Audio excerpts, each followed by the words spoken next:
Bonjour, j'espère que vous allez bien. Toujours avec votre chaîne Apprendre le français autrement. Aujourd'hui, nous allons voir un autre examen et les questions d'un extrait tiré de la pièce Antigone, une tragédie moderne de son écrivain Jean Anouilh. Lisons tout d'abord l'extrait.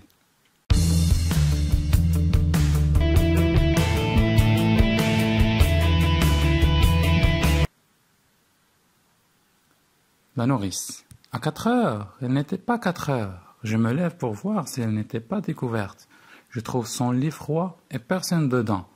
Antigone, tu crois si on se levait comme cela tous les matins, ça serait tous les matins aussi beau, nourrice, d'être la première fille dehors? Nourrice, la nuit, c'était la nuit. Et tu veux me faire croire que tu as été te promener, menteuse? D'où viens-tu? Antigone a un étrange sourire. C'est vrai, c'était encore la nuit. Il n'y avait que moi dans toute la campagne à penser que c'était le matin. C'est merveilleux, nourrice. J'ai cru au jour la première aujourd'hui. La nourrice. Fais la folle, je la connais la chanson. J'ai été fille avant toi, et pas commode non plus, mais dure-tête comme toi. Non, deviens-tu mauvaise? Antigone. Soudain, grave. Non, pas mauvaise. La nourrice. Tu avais un rendez-vous, hein? Dis non, peut-être. Antigone, doucement. Oui, j'avais un rendez-vous. La nourrice. Tu es un amoureux? Antigone, étrangement après un silence. Oui, nourrice, oui, le pauvre, j'ai un amoureux. Ah, c'est du joli, c'est du propre, toi la fille d'un roi. Donnez-vous du mal pour les élever. Ils sont toutes les mêmes. Tu n'étais pourtant pas comme les autres, toi, à t'attifer toujours devant la glace, à te mettre du rouge aux lèvres, à chercher à ce qu'on te remarque.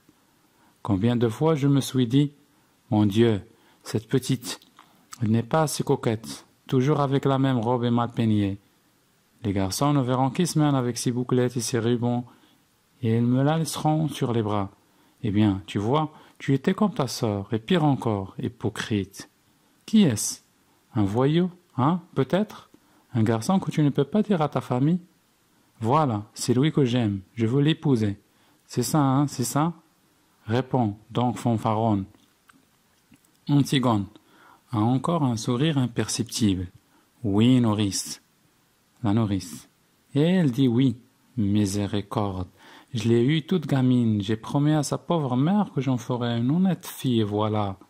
Mais ça ne va pas se passer comme ça, ma petite. Je ne suis que ta nourrice, et tu me traites comme une vieille bête, bon? Mais ton oncle Crayon saura, je te le promets. Soudain, Antigone, soudain un peu lasse. Oui, nourrice, mon oncle Crayon saura. Laisse-moi maintenant. Donc il s'agit d'une scène entre la nourrice et Antigone. Il vient juste après, bien évidemment, la sortie d'Antigone la nuit vers 4 heures, c'est-à-dire la traite matinale. Et il y aura ce discours entre la nourrice et Antigone.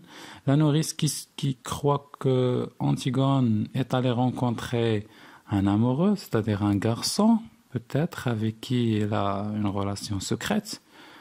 Et Antigone, elle parle de son vrai amour, qui est son frère Polynice, le cadavre de son frère Polynice, et il y aura ce malentendu, ou bien ce qu'on appelle le quiproquo. Ce serait l'occasion aussi de voir un petit peu le lexique du théâtre. Par exemple, quand Antigone dit « oui, j'avais un rendez-vous », donc là, c'est une réplique. Et nous avons la tirade. La tirade, c'est une longue réplique, comme celle-là de la nourrice. Ah, c'est du joli, c'est du propre, etc., etc. Donc, c'est une longue réplique prononcée par l'acteur sans interruption. Voilà. Et nous avons les didascalies, comme ce que vous voyez ici. Étrangement, après un silence, vous avez doucement, vous avez soudain, grave. Donc, ce sont des indications scéniques données par le dramaturge pour, bien évidemment, sont données au lecteur. des fois elle porte sur les actions, des fois sur l'éclairage, sur le décor, etc. Passons maintenant à l'examen. Bien évidemment, dans l'examen régional, vous avez trois parties. La première partie, c'est la contextualisation. La contextualisation, ça concerne le contexte de l'œuvre. Par exemple, le tableau. Remplissez le tableau suivant par les informations manquantes. Titre de la pièce. Donc le titre de la pièce, c'est clair, c'est Antigone. Le dramaturge, Jean Anouilh. Une autre pièce, donc le voyageur sans bagage. La date d'écriture, 1942. Et le genre, c'est une tragédie moderne. Après, la deuxième question, c'est une question de situation. On situe le texte. Pour situer cet extrait, répondez aux questions suivantes. Avec S, bien évidemment, d'après votre lecture de la pièce. Toi, la fille d'un roi, quel est le nom de ce roi dont Antigone est la fille? Donc, bien évidemment, on le sait. Antigone est la fille de qui? C'est la fille du roi Oedipe.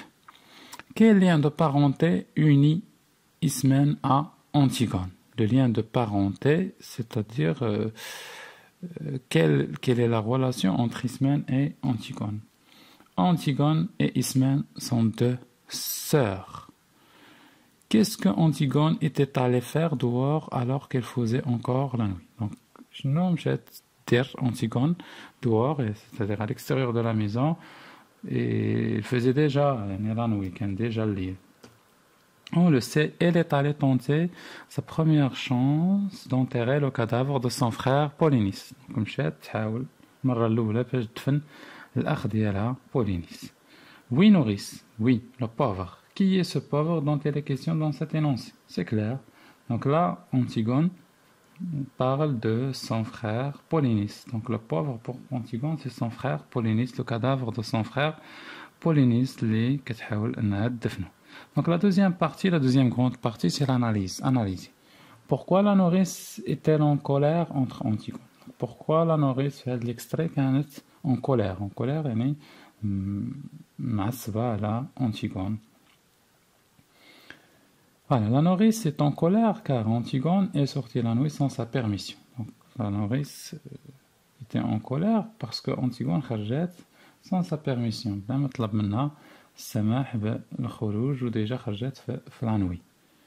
La nourrice, de quoi accuse-t-elle Antigone? Donc la nourrice, باش كانت كتaccuser Antigone. Elle l'accuse d'avoir une relation amoureuse secrète. Donc elle l'accuse بأن عندها واحد العلاقة حب اللي هي سرية. Tu me traites comme une vieille bête. Identifiez la figure de style employée par la nourrice. Pourquoi la nourrice emploie-t-elle cette figure de style? Donc là, c'est clair, il s'agit d'une comparaison. Elle demande le respect, car mentir pour la nourrice est un acte de non-respect. Voilà. Relevé de didascalie d'Antigone. Donc les didascalies, on a déjà vu. Soudain, un peu lasse, a encore un sourire imperceptible. Donc comme on a déjà vu, ce sont des indications cyniques données par le dramaturge aux acteurs, etc. Donc la troisième partie, c'est réagir. Réagir, d'après votre lecture de l'œuvre, ou bien de la pièce, pourquoi Antigone refuse-t-elle d'être traitée de mauvaise? Là, Antigone, quand la nourrice تقول لها راك mauvaise, يعني راك إنسانة اللي هي خايبة وما مخلقاش. Elle refuse d'être traitée de mauvaise car elle est sortie enterrer le cadavre de son frère Polynice qu'elle aime beaucoup et qui pour elle mérite le repos. Donc elle refuse d'être traitée de mauvaise car خرجت enterrer c'est devenu le cadavre jeta de son frère أخ Polynice qu'elle aime c'est vrai beaucoup et qui pour elle mérite le repos. بالنسبة لها هي qui يستحق le repos et الراحة. Le mensonge est la meilleure solution pour éviter les ennuis. Approuvez-vous cette affirmation? Argumentez votre point de vue par un ou deux arguments. Donc le mensonge, كذب, هي الوسيلة أو الحل باش نتجاوزوا ولا باش نبعدوا على les ennuis, المشاكل, etc. واش نتوما متفقين مع هاد لافيرماسيون هادي ان الكذب ممكن انه يجنبنا المشاكل, etc. À mon humble point de vue, le mensonge est un vice ou un péché moral par la tradition morale. Donc le mensonge, là, le vice, واحد le péché معصية morale philosophique et religieuse يعني معصية اللي هي déjà سواء من الناحية الدينية سواء من الناحية الفلسفية سواء donc من ناحية la morale. De plus, chercher à éviter les ennuis par le mensonge ne peut pas résoudre le problème. Donc de plus, انك تحاول تبعد على les ennuis le mensonge, le كذب ما يمكنش يحل problème. Par contre, بالعكس, il rend la situation très grave et très compliquée. Car j'ai la situation très grave et très compliquée. Pour la production écrite, donc la consigne, dans notre société, les parents accordent généralement moins de liberté aux filles qu'aux garçons. Pensez-vous que ce comportement soit justifié? Rédigez un texte argumentatif dans lequel vous développez votre point de vue. Donc, dans notre société, les parents كيعطيو la liberté, الحرية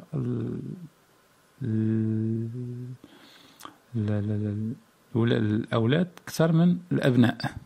واش يعني بالنسبة لكم نتوما واش هاد التصرف اللي هو justifié يعني عنده واحد التعليل.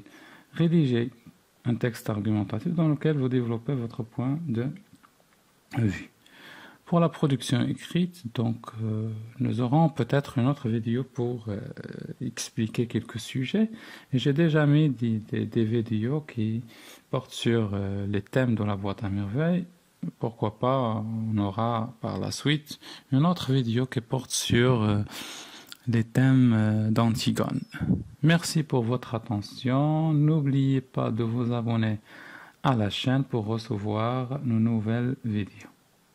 Au revoir.